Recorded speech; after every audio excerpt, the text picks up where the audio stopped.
A pergunta que você deve estar se fazendo agora é a seguinte: por que o Bolsonaro queria espionar os adversários políticos, ministros do STF e jornalistas? O que ele fazia com as informações do programa espião que a ABIN usava ilegalmente e que, aliás, não era um, eram três programas? Como que isso beneficiava ele? Pois é, ele não fez tudo isso só para ajudar os filhos a escapar da cadeia, se bem que isso é um bom motivo. Mas tinha outros interesses, como, por exemplo, alimentar a rede de fake news do gabinete do ódio, tentar incriminar esses desafetos e descobrir com quem essas pessoas andavam conversando, não só por telefone, mas pessoalmente também. Mais cedo eu fiz um outro vídeo em que eu explico o rolo todo. Quem é quem, como a polícia chegou no nome do Alexandre Ramagem e como ela descobriu que ele era o capanga da espionagem do Bolsonaro. Agora, nesse vídeo aqui, você vai entender para que servia essa espionagem, como ela era usada em benefício da família Bolsonaro. Eu sou o Ricardo Mello, o explicador geral da República, e te convido a sentar o dedo no like para viralizar esse vídeo. Vai, engaja comigo. Seguinte, a espionagem ilegal da ABIN contra milhares de brasileiros usava três programas espiões. Um deles fazia geolocalização, ou seja, localizava no mapa o lugar onde qualquer telefone estava e, consequentemente, o dono dele também. O outro programa fazia o sequestro de dados. Quer dizer, ele capturava o que era digitado, as conversas, os e-mails, tudo. E um terceiro programa vigiava as páginas por onde a pessoa navegava na internet. Não só no celular dela, mas até pelo computador também.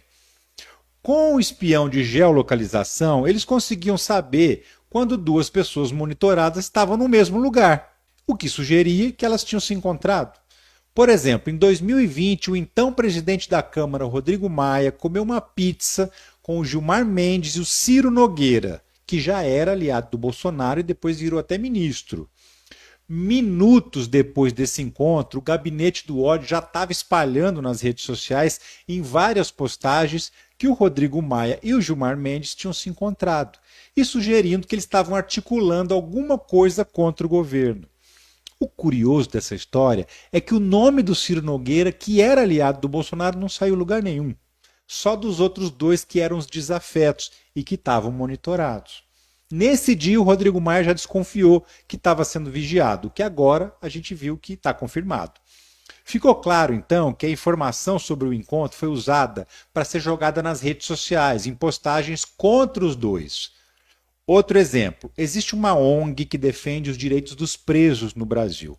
Os aliados do Bolsonaro sempre acusaram essa ONG de ter ligação com o PCC. A advogada da entidade também foi monitorada para saber onde ela ia, com quem ela conversava, o que ela fazia. O objetivo era tentar localizar um encontro dela com o Gilmar Mendes ou com o Alexandre de Moraes, para depois jogar nas redes a versão de que os dois ministros tinham ligação com o PCC. E não é só isso.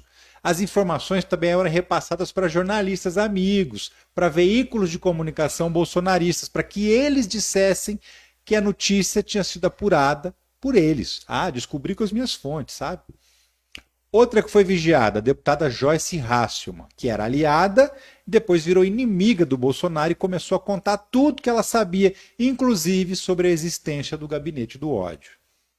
Outro uso que eles faziam da informação é aquele que a gente já sabia, monitorar as investigações contra aliados, principalmente contra os filhos do Bolsonaro e outras pessoas que fossem muito próximas, tipo Queiroz, assim, sabe? Até um amigo e sócio do Jair Renan, o filho 04 do Bolsonaro, foi vigiado.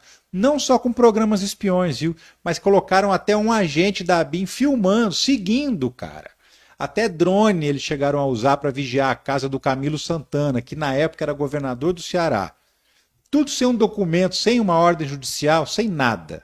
Os relatórios dessas espionagens eram feitos sem papel timbrado e sem assinatura também, que é para não deixar rastro.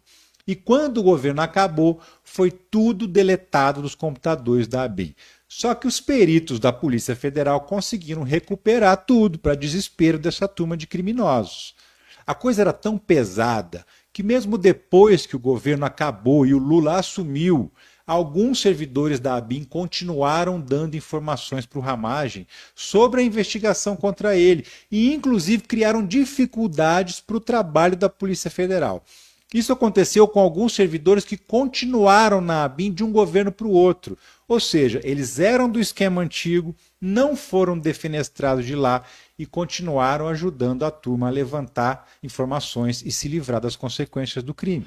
Agora eles não estão mais lá, já foram exonerados, mas aí já é tarde, né? O estrago já está feito. O Lula foi muito criticado por não ter feito um limpa, por não ter trocado todo mundo de uma vez da ABIN. E agora a gente está vendo que quem criticou estava coberto de razão. O Lula deu mole de novo.